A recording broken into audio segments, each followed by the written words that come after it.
গতকাল অনুষ্ঠিত হয়ে গেল জগৎবল্লভপুর দামোদর রথযাত্রা উৎসব।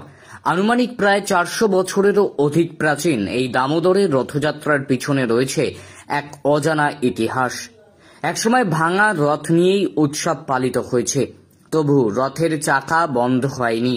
হাওড়ার জগৎবল্লভপুরের জমিদার সাহা পরিবারের 400 বছরের প্রাচীন রথযাত্রার এমনই ইতিহাস রয়েছে। সে সময় অতি আড়ম্বরের সঙ্গে পালিত হতো রথযাত্রা। পরিবারের দুই শরিকের দুটি রথ ছিল, একটি মদনমোহন ও অপরটি দামোদর। প্রায় 30 ফুট উঁচু প্রাচীন রথটি 13 চূড়া বিশিষ্ট, কারুকার্যযুক্ত। কিন্তু সময়ের কোপে এবং রক্ষণাবেক্ষণের অভাবে দীর্ঘদিন পড়ে থেকে একসময় ভেঙে নষ্ট হয়ে যায়। শুধু 4টি চাকা বর্তমান ছিল। সাহা পরিবারের সেই ভাঙা নষ্ট হয়ে যাওয়া রথটির উপর কাপড় ঘিরে রথযাত্রা উৎসব পালন করা হতো। রথযাত্রা উপলক্ষে মেলাও বসত বিশাল, কিন্তু ভাঙা রথ বলে কখনো বন্ধ হয়নি উৎসব। শেষ পর্যন্ত রথের এমন জীর্ণ দশা দেখে গ্রামবাসীরা মিলিত হয়ে 1960 সালে একটি কমিটি গঠন করে রথটির দেখভালের দায়িত্ব নেন।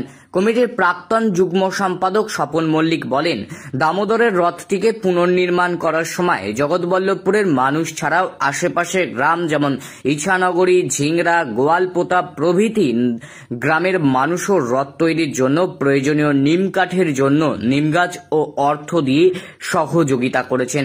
কমিটির পক্ষ থেকে দামোদর রথটিকে পুনর্নির্মাণ করে আবার সাহা পরিবারের সেই রথের জৌলুস ফিরিয়ে আনা হয়েছে। সুন্দর কারুকার্য বিশিষ্ট 25 ফুট উচ্চতার মদনমোহন রথটি 9 চূড়ার। রথের দিন নির্ধারিত সময়ে দড়ি টানা হয়, তাতে বহু গ্রামবাসী অংশ নেন। এই রথ দেখার জন্য হাওড়া, হুগলি, মেদিনীপুর থেকে বহু মানুষ আসেন। রথযাত্রা উৎসব উপলক্ষে বিশাল মেলা বসে। রথে 5 জন ব্রাহ্মণ পূজা করেন। সেই সঙ্গে সানাইয়ের মধুর সুর, ঢাক, ঢোল, কাশির তালে তালে তালে রথ ছুটতে থাকে মাসির বাড়ির দিকে। সেই সঙ্গে মাইকে ভেসে আসে সতর্ক বাণী, রথের চাকা থেকে সাবধান।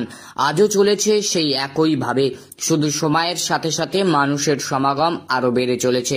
জগৎবল্লভপুর থেকে বিশ্বজিৎ দত্তের রিপোর্ট। প্রথম কথা, এটা হচ্ছে সাহা পরিবার, এরা জমিদার ছিল। যেখানে রথ দেখছেন ওর পাশেই বিশাল বাড়ি ছিল, লম্বা। এখন সব ধ্বংসাবশেষ হয়ে গেছে। কথাটা হচ্ছে যে ওদেরই মানে নিজস্ব রথ ছিল, কিন্তু দেখা গেল ওনাদের বংশের আর সেরকম কেউ নেই, জগৎবল্লভপুরে কেউ থাকে না। বাধ্য হয়ে আমরা হস্তক্ষেপ করেছিলাম, সকলে মিলে বসে সমস্ত রাজনৈতিক দলকে নিয়ে বসার পর ওটাকে খুবই ভগ্ন দশা, শুধু চাকা ছাড়া কিছু ছিল না, লোহার চাকা ছাড়া আর কিছুই ছিল না। এই অবস্থায় মানুষজনকে ডেকে হেঁকে নিয়ে আলোচনা করি, নতুন করে সংস্কার করা হলো। ঘর বলতে কিছু ছিল না রথের। যাই হোক, পরবর্তীকালে আমাদের হস্তক্ষেপের পর ভালো করে ঘর করা হয়েছে বিশাল, যাতে রথটা 12 মাস মানে যেতে থাকে নিরাপদে। আমি তো 70 বছর বয়স, আমি 70 বছর সেই একই দেখছি। তখন ওই ভগ্ন ছিল একটা, পরবর্তীকালেও শুধু চাকাগুলো ছিল, আর কিছুই ছিল না। 350 বছর মতো অবশ্যই হবে। হ্যাঁ, কারণ আমরা যা শুনি, যেটুকু জেনেছি, ঘরটাও তৈরি করা হয়েছে পাকা পোক্ত ঢালাই করে। সমস্ত মানুষ কিন্তু জগৎবল্লভপুরের আর্থিক দিক থেকে সাহায্য সকলেই প্রায় করেছে, তার যেমন সামর্থ্য। পঞ্চানন সাহায্যে বড় লম্বা, একবারে সেই রথতলা থেকে একবার সেই গ্রামীণ ব্যাংক পর্যন্ত ওই যে লম্বা, ওই যে ওইখানে সেই কাঠ। আমার নাম স্বপন মল্লিক।